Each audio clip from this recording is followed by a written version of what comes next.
So hello everyone, welcome back to another video. তো জিত করলেই দোষ, এখন ব্যাপারটা হয়ে গেছে এটাই যে রিসেন্ট টাইমে মানে গতকালকেই বুমেরাঙের ট্রেলার ফাইনালি এসে গেছে এবং বুমেরাঙের ট্রেলারে এমন কিছু জিনিসপত্র দেখানো হয়েছে যেগুলো আমি বলবো যে মানে হয়তো এখানে মানুষের ক্ষেত্রে হয়তো সেই জিনিসপত্রগুলো হয়তো এক্সট্রা অর্ডিনারি নাও লাগতে পারে, কারণ মানুষ আহ, এতটা ডিটেলিং এর সাথে বিচার করে দেখে না যে কতটা বাজেটের ব্যাপার বা কতটা আহ,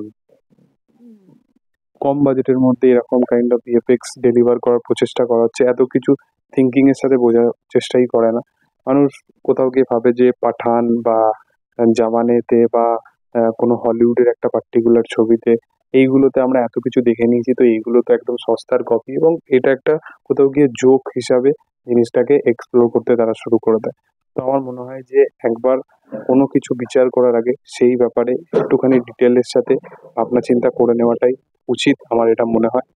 কারণ বুমেরাঙের একটা এমন ছবি যেটা 2 কোটি বা হয়তো 1 কোটি বা 3 কোটির মধ্যে বাজেটের একটা বানানো ছবি, সেই ছবিটা কত সুন্দরভাবে জিনিসটাকে একটা যতটা তারা দেখানোর প্রচেষ্টা করেছে সেই ব্যাপারটাকে তারা কতটা সুন্দর ওয়েতে এক্সপ্লোর করেছে বা সুন্দর প্রেজেন্টেবল জায়গায় ডেলিভার করেছে সেটা আমাদের বিচার করা উচিত।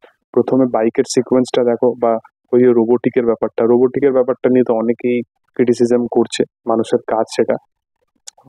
তো রোবটের ব্যাপারটা যদি দেখো, এবং সেখানে ওই যে রোবটের ব্যাপারটার মধ্যে পার্টিকুলার এমন কিছু সিকোয়েন্স দেখানোই হয়নি বা তারা দেখানোর প্রচেষ্টাই করেনি যেটা থেকে মনে হবে যে হ্যাঁ তারা এক্সট্রা অর্ডিনারি দেখাতে চাইছে বা তারা এটার কোনো কপি করতে চাইছে। তাদের যেটা আছে সেই ওয়াইজ তারা নিজের ভালো জিনিসটা ডেলিভার করানোর প্রচেষ্টা করেছে, এটাই হচ্ছে সব থেকে ব্যাপার। রুক্মিণী মৈত্রর যে ব্যাড লুকটা সেটা কোনো এআই জেনারেটেড নয়, এবং কতটা সেই চরিত্রটাকে সাজাতে বা কতটা সেই চরিত্রের ব্যাপারে থিঙ্কিং বা ভাবনা চিন্তা করাতে, বা একটা চরিত্র দুটো ক্যারেক্টারকে পার্টিকুলার প্রেজেন্ট করবে, সেটা একটা মানুষ রুক্মিণী এবং একটা রোবোটিক রুক্মিণী।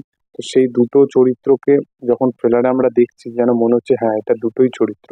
তো সেই পার্টিকুলার ছোট ছোট ডিটেলিং গুলো এত সুন্দরভাবে এক্সপ্লোর করা হয়েছে, সেগুলো কিন্তু ব্যাপক। এবং এখানে সৌরভ দাসের সাথে সাথে জিতের কেমিস্ট্রিটা বা ইকুয়েশনটা, বা খরাজ মুখোপাধ্যায়, অম্বরীশ ভট্টাচার্য, রজতাভ দত্ত, এত ভালো ভালো পারফর্মার বা এত ভালো ভালো কমেডিয়ানদের দেখে বোঝা যাচ্ছে যে সিনেমার কমেডি বা ফ্যামিলি ড্রামার যে পোর্শন গুলো সেগুলো কিন্তু ব্যাপক হবে। রিসেন্ট টাইমে তেরি বাতোं में ऐसे उलझा जिया যে ছবিটা এসেছিল, যেটা সাইফাই জনরার ছবি ছিল এবং অনেকে এটা কনফেস করেছিল যে বুমেরাং হয়তো এটার কপি হতে পারে। তো আমি একটা কথা বলে রাখি যে ওই ছবিটা এমন একটা রদ্দিভর সিনেমা ছিল যেখানে এত বাজেট ছিল, এত কিছু করার ছিল, এবং কৃতি শ্যাননের এত ভালো পারফর্মার ছিল সে, কিন্তু তারপরেও সেই ব্যাপারটাকে নিয়ে কোনো কিছু ভাবে এক্সপ্লোর করাই হয়।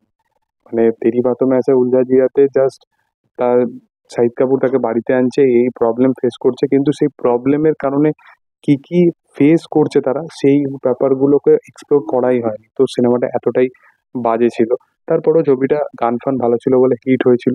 কিন্তু এই ছবিটা তার চেয়ে অনেক বেটার কিছু আমার মনে হয় যে ডেলিভার করবে, এবং দেখেও মনে হচ্ছে ইন টার্মস অফ মেকিং বা ভিজুয়ালস ওয়াইজ। দেখা যে কিরকম হয় আগামী দিনে। তোমাদের কি বক্তব্য এটা নিয়ে অবশ্যই কমেন্ট সেকশনে জানাতে পারো। ভিডিও ভালো লাগলে অবশ্যই লাইক শেয়ার সাবস্ক্রাইব করে দিও। Thank you all.